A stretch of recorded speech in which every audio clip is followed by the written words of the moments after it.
Hi everyone and welcome to Becky's Crafts and Goodies. Now today I'm going to show you how I line a tin to make a Christmas cake. Now I have another video where I'll show you actually how I've made the Christmas cake. There's various different recipes. I put sherry in mine, but I know lots of people put brandy, and I've used brandy on many occasions. I'll link my video in the description down below for you so you can have a look.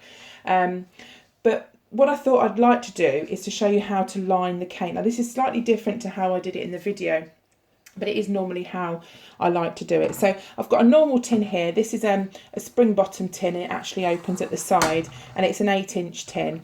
Now what I've started by doing is by greasing the inside, and to do that I just use a little bit of kitchen towel and then grease it with some margarine or some spread. And the reason I do that is it helps the next stage to stick. Now what I've done is I've drawn around the centre or the bottom, and it's given me a little circle, okay, and I just folded it in half, snipped it round, and that's given me the bottom part. Now what I'm going to do on this occasion is to line the outside as well, and this helps with cooking, and it helps to release the cake, and it also helps to not burn as well. So what we're doing is to stop it from burning. Now I've cut out 2 strips here of greaseproof paper or baking paper. And what I'm going to do is snip up the bottom part. So if I just lay it flat, I'll show you what I mean. Just get your scissors and just snip every so often up like that. Okay. Now you want to do that on both pieces, and this will help it to stick in the pan. So we want the greaseproof paper to stay where we've put it. Now obviously everybody has their own way of doing things. This is just how I do mine, and I thought it might help a few people that maybe haven't made cakes before, because obviously we haven't all been making them for years and years, and if nobody tells you how to do it, then you don't know. So that's why I thought I'd show you guys. So you bring back in your tin there, and then you get the bit that you've snipped and you want to put it around the edge. So this is the reason I've used the margarine, because it acts as a little bit of glue, really. So you push your baking paper or your greaseproof paper in, and the slits that you've made will help the paper to bend around the tin. So if you make sure you grease the sides as well, it will stick to the sides of the pan. Just make sure you get it in there. Then we're going to do exactly the same with this other piece, and if it is a little bit too long, we can just snip it off. What I like to do is to get a little bit of margarine and to just pop a bit on the side there, just again so it acts as a little bit of glue, kind of cooking glue really, and do the same thing and pull it down. Now if you can see there, I've overlapped a little bit. So what I'm going to do is just grab my scissors and just cut that bit off, because we don't really need that. So let me get my little bit of marge and stick this down just to hold it in. So you have to make sure really that the paper sits as tight as you can get it to the baking tin. Okay, now I'm making another couple of, oops, sorry, I banged the camera there. I'm making another couple of Christmas cakes. I was going to make the B-row recipe, but I was short of a couple of ingredients. So I don't know if you're familiar with the B-row book. As a child, we always cooked, well, baked out of the B-row book. To get one, all you need to do is to buy the B-row flour. And I think you can still get the books. Let me know if you've had a B-row book and cooked with them over the years. I know we did as children, but that's another good recipe to try. In fact, loads of recipes in the B-row book are fab.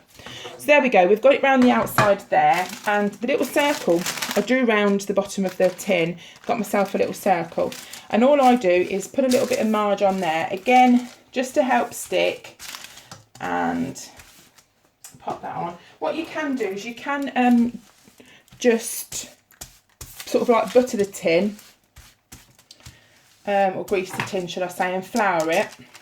That's another way. So all we're going to do then is we've got the tin like that, and we're just going to get this little circle and we're going to place that over the top. So what we're doing is we're hiding all of those little creases that we made at the bottom, so the cake will sit quite neatly. So that's the lined part. Now with that, then you put in your mixture, okay? So you make your cake mixture, whatever recipe you're going to use, and then you pour your cake mixture into your tin. Now this is not quite as high. I'd like the tin to be a little bit higher than this, but this is the only tin that I've got at the moment. So this is what I'm using. So as you can see, you've got the lining in there. Now I'm just going to wash my hands quickly and I'll show you how I put the brown paper around. Right, so now I'm going to show you what we do around the outside. Now, this cake is going to go on gas mark 2 and it's going to cook for between 3 and 4 hours. So what we don't want to happen is for the outside of the cake to burn and the inside to not cook, because it will kid us basically into thinking that the cake's ready and it's not.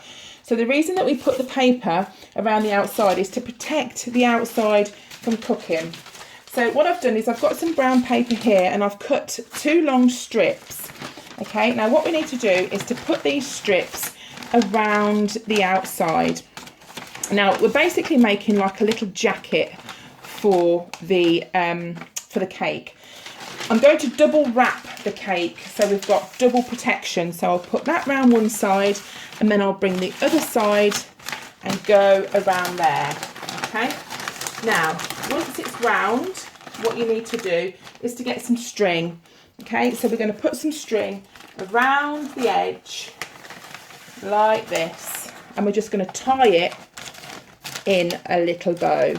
Okay, so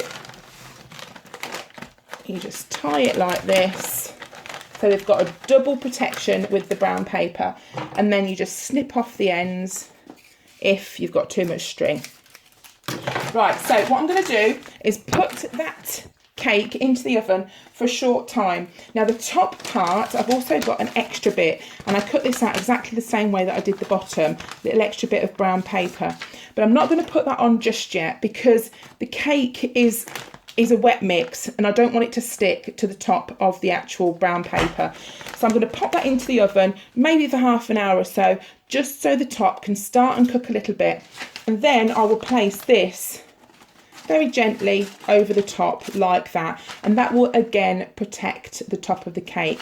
Now just before the cake's finished cooking, take off this little circle just so you can make sure that the top is golden brown.